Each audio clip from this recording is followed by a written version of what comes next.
ओम श्री सिद्धभैरवाय नमः. बघा, आज काय आहे? एकादशी.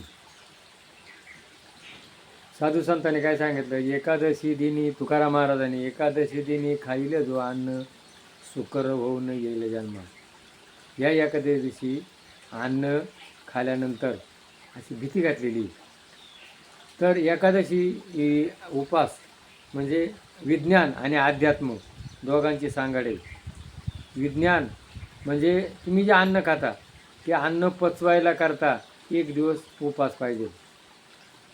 मोठमोठ्या मशिनरी असल्या तरी त्यांना विश्रांती द्यावी लागते.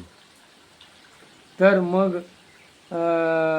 आपण अन्न खाल्यानंतर मग पूर्वी काय होतं, दळायचं कांडायचं सगळं करायचं आणि मग त्याला वेळ जायचा. मग त्या वेळामध्ये मग त्या दिवशी आपण काहीच करायचं नाही.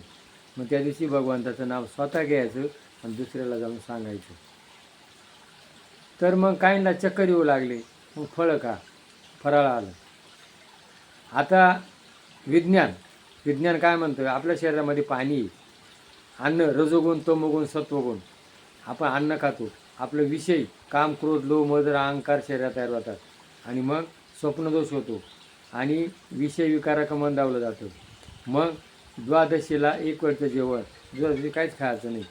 आणि मग अन्नात शरीरात अन्न कमी पडलं का उत्सरण होत नाही आणि मग त्याचं शरीराला अपायक होत नाही, म्हणून उपास आहे. आणि मग एखाद्या दिवशी आपण भगवंताचं नाव घेणं आणि दुसऱ्याला जाऊन सांगणं ही एकादशी.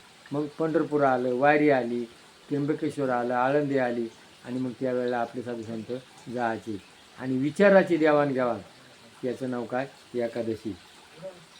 आता कीर्तन तुकाराम महाराजांचा अभंग आहे.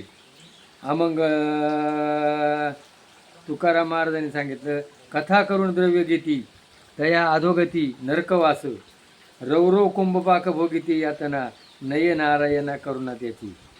आसुर आशिड धारा छेदिती सर्वांग, तप्तभूमी अंगलोळती. तुका म्हणत या नरका चुकविती, सापडले हाती यमाची या. कथा करून मोल ज्याचे घेती, ते दोघे जाती नरकामध्ये.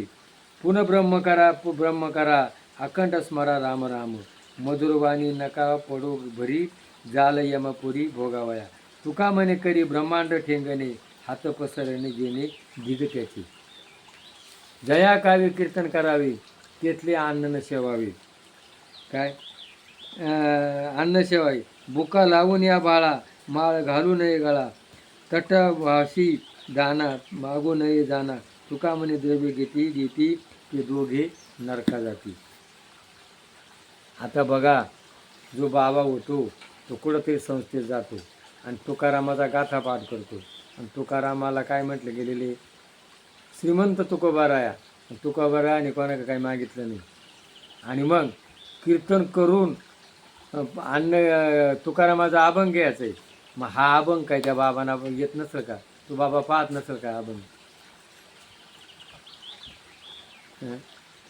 मग तुकाराम महाराज, अवघे पोटासाठी ढोंग, येते कैसा पांडुरंग. म्हणून भगवंताचं नाम हा माणसाला काय छंद पाहिजे. मी देवाचं नाव घेईन आणि मी घेतलेलं देवनाव दुसऱ्याला सांगेन. खरी देवाची भक्ती. देवकडे आपल्या हृदयात चंद्र सूर्य हवा पाणी प्राणीमात्रात देव आहे.